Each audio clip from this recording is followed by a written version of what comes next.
It is a very remarkable portfolio, rather disturbing portfolio, that is extremely rare.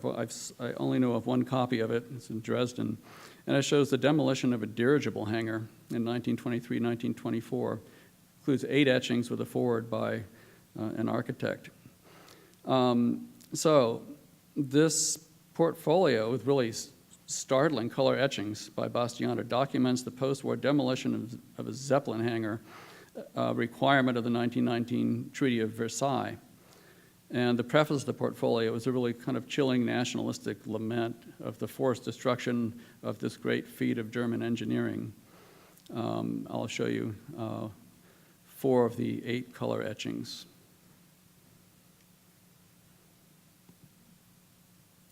I think we can just kind of go through these. So these are kind of in sequences. They're just, disassembling this enormous, enormous structure, which would have held 2 Zeppelins, I think.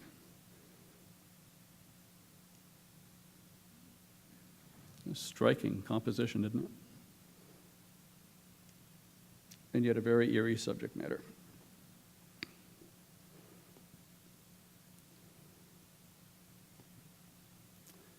So, I'll use this print of a Zeppelin dropping bombs on a landscape with victims on the ground, click, as a segue to another very interesting theme in these wartime prints, which involves the ironic use of the German word for culture, Kultur, predominantly by the French, occasionally by the English.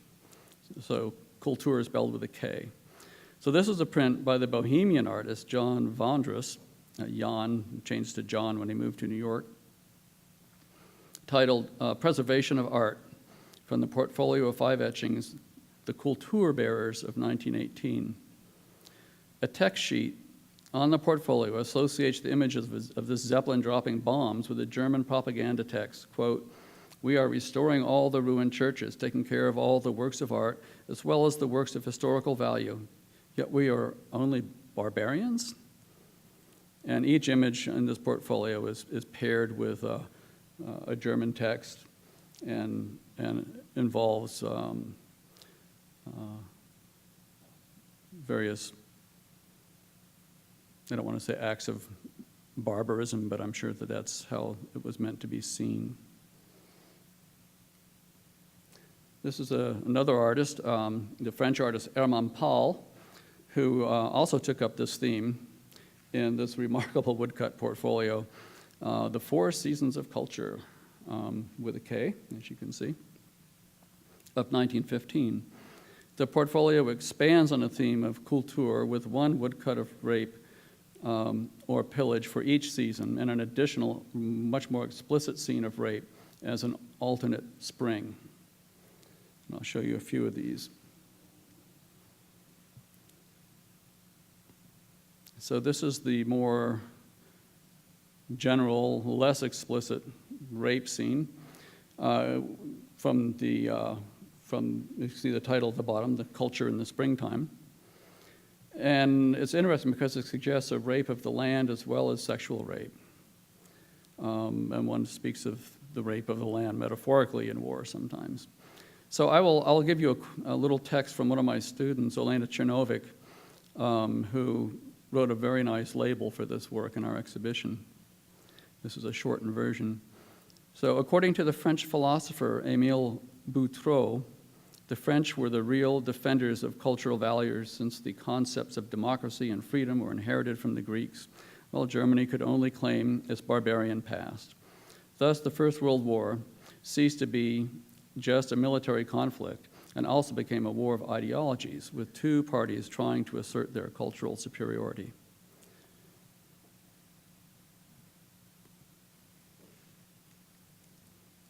And there's more. This is an additional example of 1914 by the French artist Kay Wagner, and is also explained or elucidated by Chernovic. And I don't know, these artists are really unknown. I think they were illustrators before the war, and they haven't come down in the record, so I'm assuming that this is not a German pronunciation.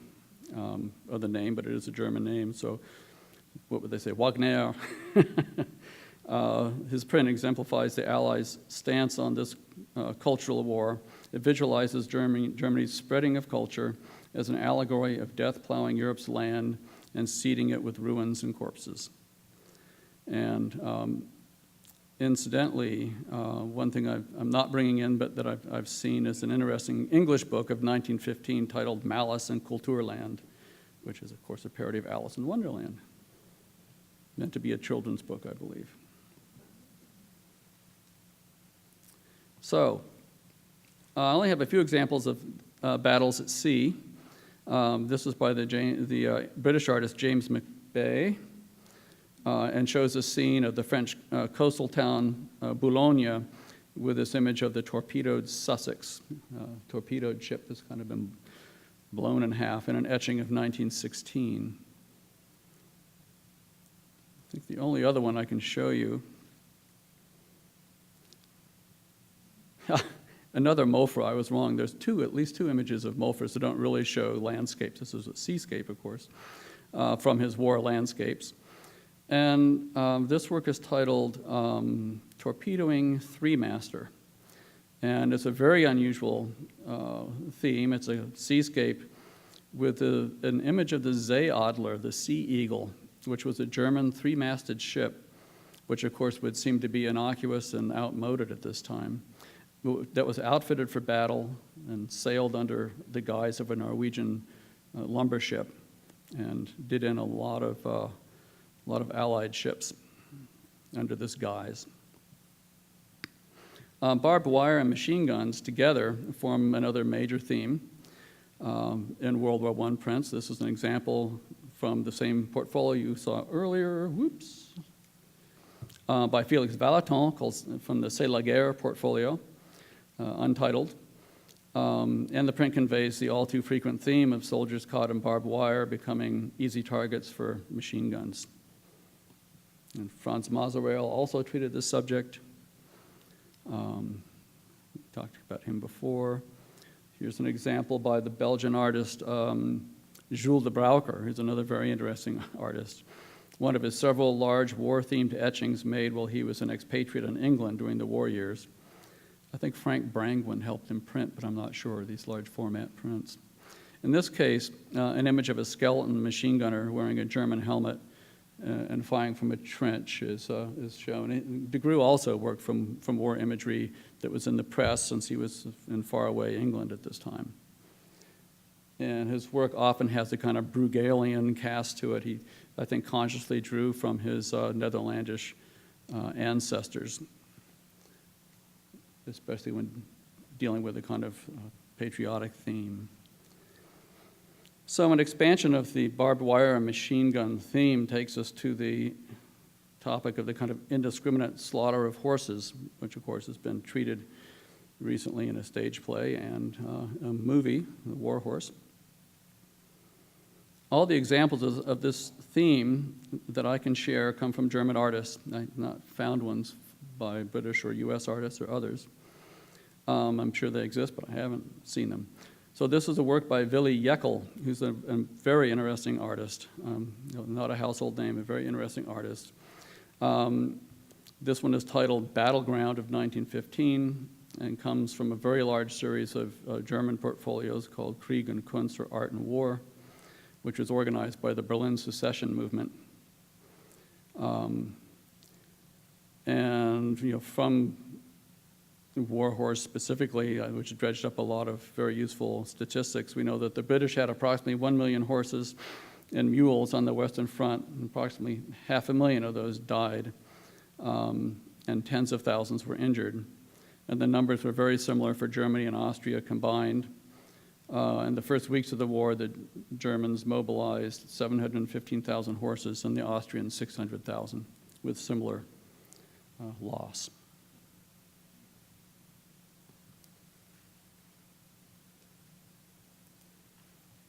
So this is a memorial by this artist, Willy Geiger.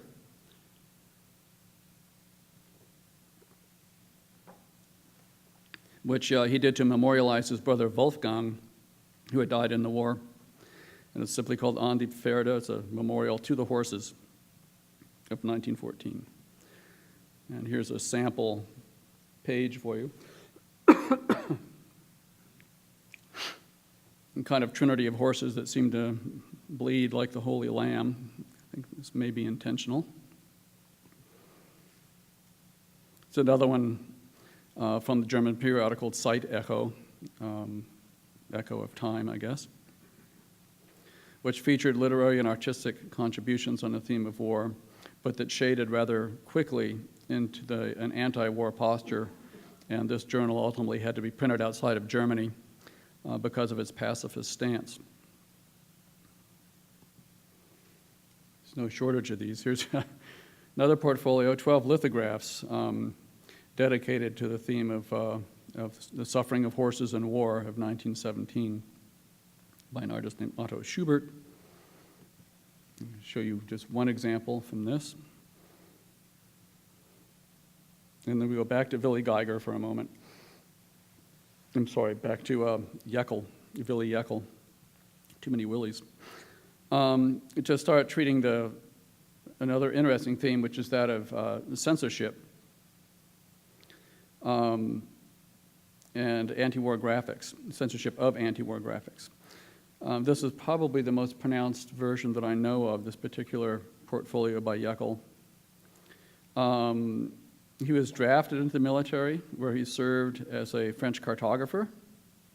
As a trench cartographer, excuse me, that would be interesting, wouldn't it?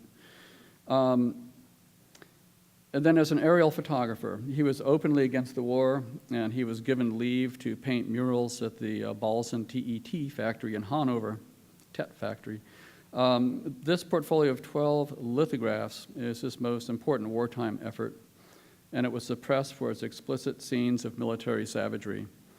And I'll share 5 of the 12 of these just to give you an idea. So we know that this portfolio was suppressed. And because of that, it's almost impossible to find. Let's see, we see some of the themes we've seen before. You'll notice the horse is dying in the background, there are exploding shells, etc.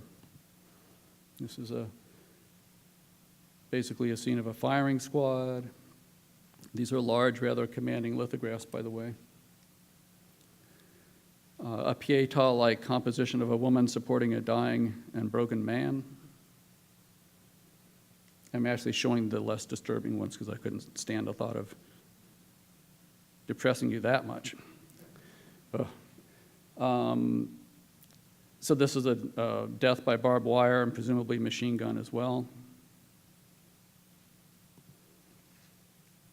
And a rape scene that is apparently being conducted by Russian soldiers.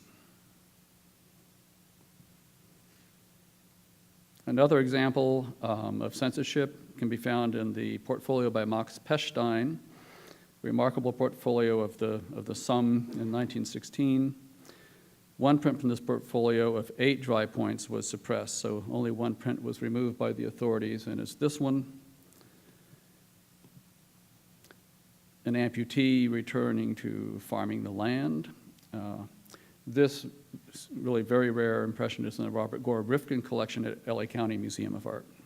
Probably the greatest repository of German prints of this period almost anywhere. And of course, loss filters in as a major topic as well. In this case, 8 woodcuts by Käthe Kollwitz, the great German printmaker Käthe Kollwitz, from her post-war portfolio Krieg, or War. These prints were made between 1921 and 22 and published in 23. This one's titled Parents, or The Parents.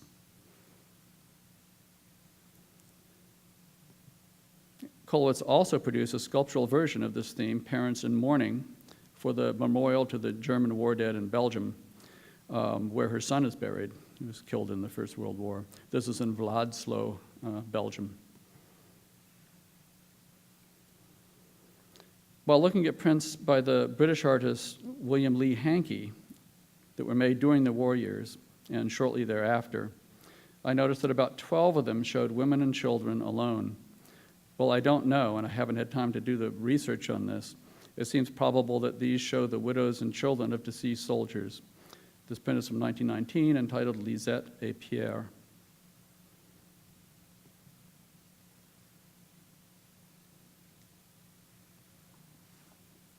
A kind of little segue into prints that invoke children in some context of World War I, but often in more propagandistic scenes that build on claimed war atrocities. I haven't brought any of those in. This somewhat more optimistic image shows a child finding some play and perhaps even beauty in the ravaged landscape. She's walking along with a flower in her hand and pulling a wagon, also with plants in it. It's from the May 1916 issue of Wieland, which is a periodical affiliated with the German Red Cross.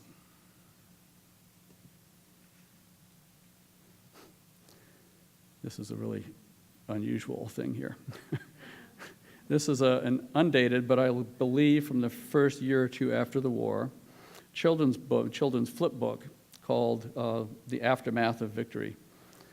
And in this image, the father is bringing home a rabbit for supper and being welcomed by his jovial family.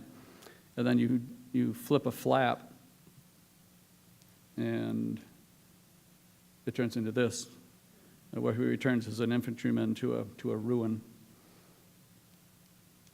So, and the whole book is is made up of a dozen of these flip-flop, nice landscape, terrible landscape pairings.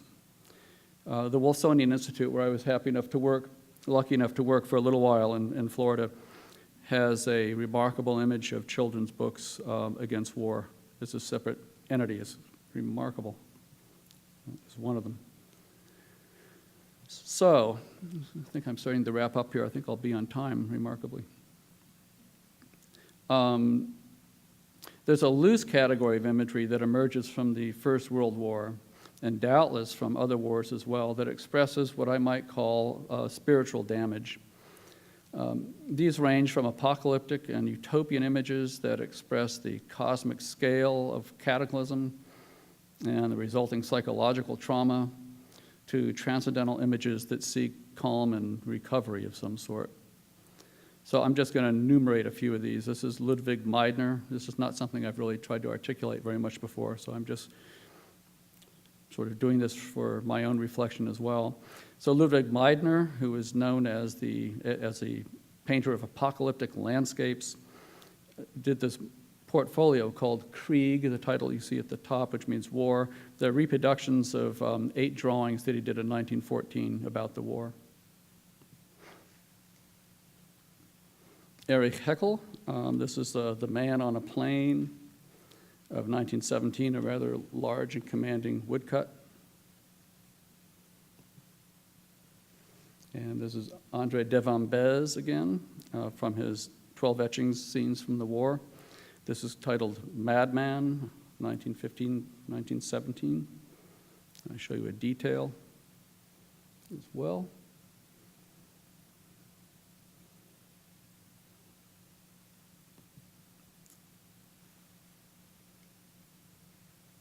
And this work by Heinrich Vogler, I don't know if any of you know Heinrich Vogler, or that Mark does, but a remarkable printmaker who made these delicate, sensitive etchings as a member of the Warpswede artist community in Germany, which also included Paula Motorsohn-Becker.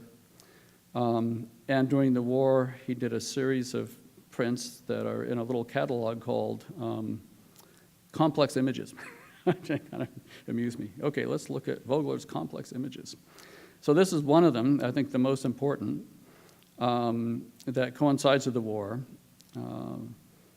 and bears an appropriately complex title. And it's very interesting because you think of Vogler a little bit like El Lissitzky, had a very different styles in his career, from early works based on folkloric issues to his famous compositions based entirely on geometry, constructivist works, to his works under the communist regime, which were entirely social realist things that we recognize from 10 miles away as being communist propaganda. Vogler, similarly, had this very delicate early stage where he was doing rather beautiful landscapes, kind of arts and craftsy, delicate, beautiful things.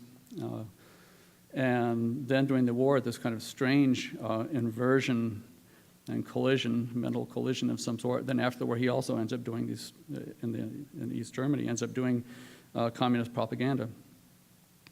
So this is from that very brief middle period, and the title is amazing. I just tracked this down today.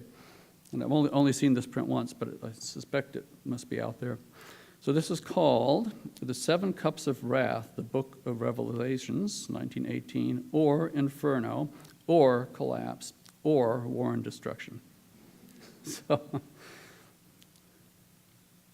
this is a kind of crazy, unforgettable image by an anonymous artist, really. Well, we have his name, so he's not anonymous, but I don't think we have any idea who he is, Gustav Wolff. And it's an image that appeared on the cover of that journal, Wachtfeuer, I mentioned before, from around November 18, 1918. I'm pretty sure that's the date. Or within a week of the signing of the armistice on November 11, 1918, and it's titled The Face of Just Freedom. So here's Germany starting to go through its trials and tribulations post-war. I'll just read you the text that's on part of this print for starts. There people lived in crystal trees, and trees that grew from God, and flowers of gold and precious stones and blooming shrubs of glass sparkled in between moss and strawberries and peaches, and happy children floated to race with the swallows.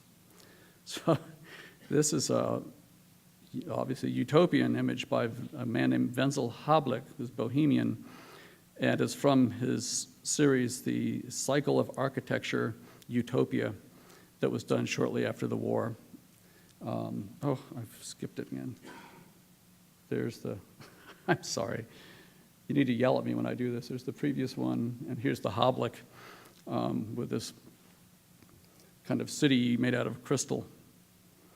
And so we're moving in these kind of spiritual prints in an upward direction, I hope. Trying to end this on an upbeat, but that'll be hard to do. So this is by Hugo Maiatur. It's the only work I know by him. It's an artist book that's hand-printed called Weltwehe, or Woes of the World, World Woe. A black and white play and marble etching for a poem by August Strom. And it's a memorial for this rather famous poet, August Strom, who he fought with in the war.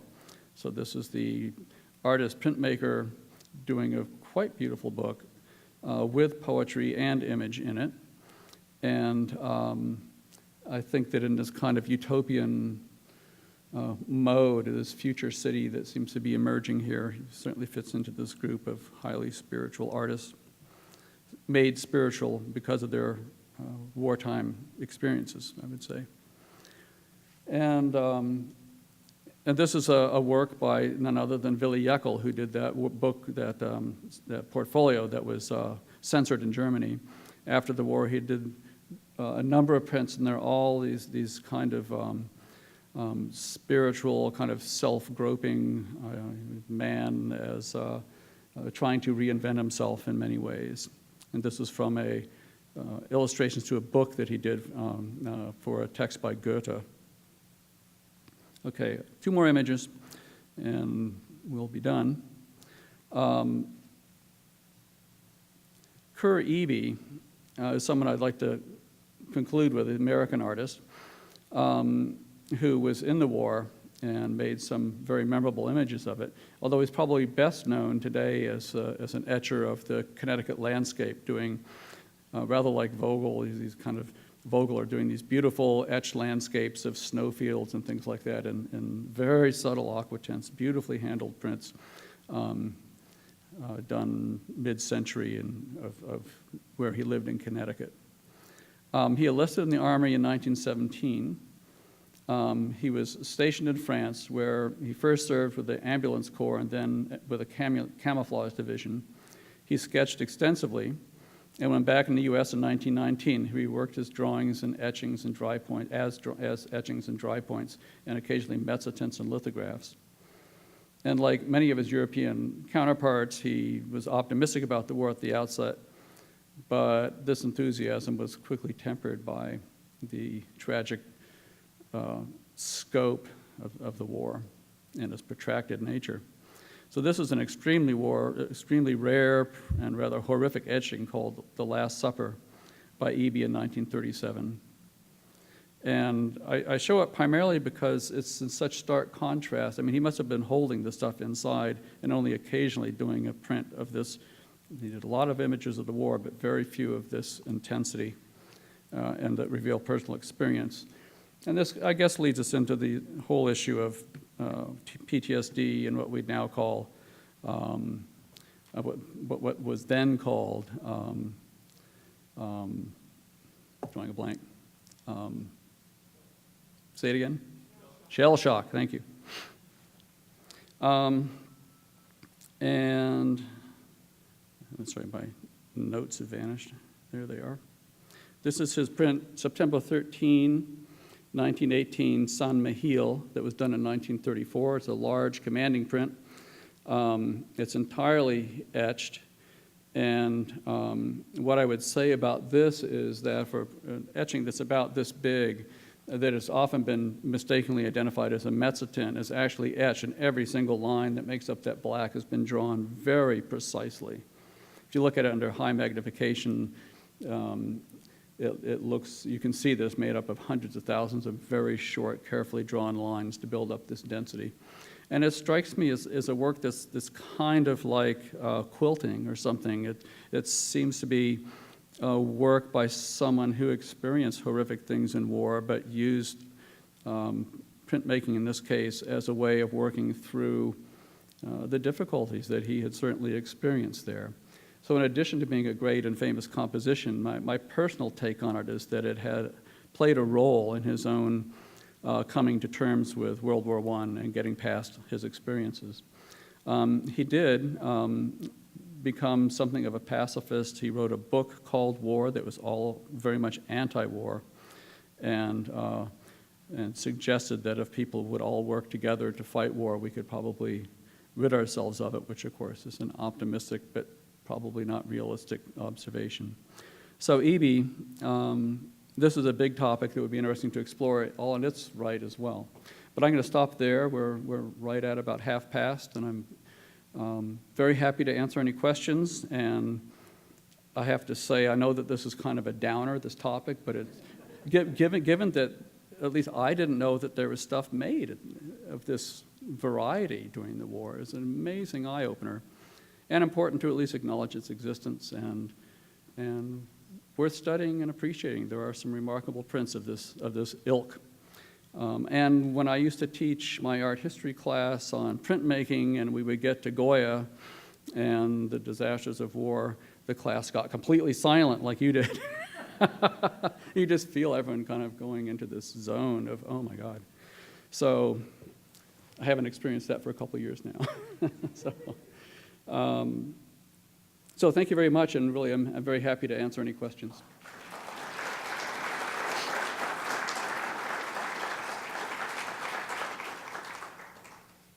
Mm-hmm. Excuse me?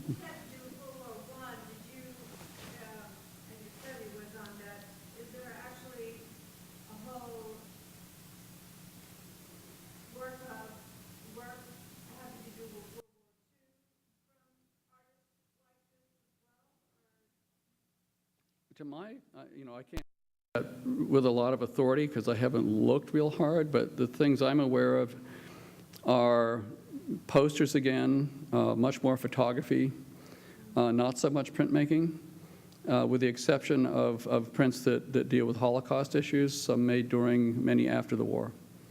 So there's kind of a specialized arena of printmaking, but I don't think there's the kind of broad scope involvement of hundreds and hundreds of artists making prints during the Second World War. Could be wrong, but yeah. Did the German expressionists come out of this, or were they That's an interesting question. Did the Expressionists come out of this? Because they kind of went into it like this. And the question is, one of the big questions is, so did it really have any impact? Did the artists go in making Expressionism or Cubism or whatever they were doing? Boom, the war happens, they come back out and they go back to making what they were making anyway, or somehow their work forever changed because of the experience. And of course, there's no control group, so we can't really tell. I personally, I weigh in on the side that says that things changed, but it's not possible to really quantify that very well. And of course, a lot of artists didn't come back out of the war, which is another big thing. The German Expressionists, in particular, lost a number of their really great talents, like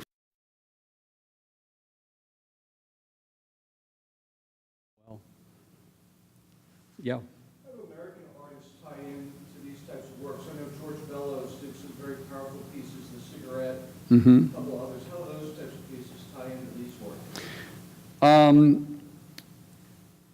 Yeah, the issue of American artists is difficult because, of course, America entered the war fairly late.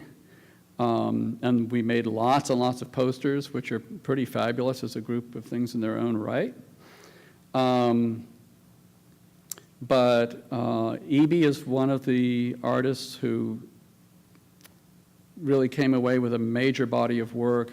Bellows, I know, did the really horrific images that were driven, I think, primarily by the reports of crimes of war committed by the Germans, substantiated or otherwise. And they're very difficult and hateful prints, and I don't quite know how they fit in. I've looked at most of them, all the ones I can see, and I can't quite, I guess I was trying to focus on things that primarily, with a few exceptions, were done by artists who experienced the war firsthand, like Eby, and I don't believe that Bellows did. If I'm wrong, let me know, someone, but I don't think that he was on the ground in Europe during the war years. So, and I've looked for other American prints, so and I'm sure they're out there. There's one print collector I know who's trying to find them.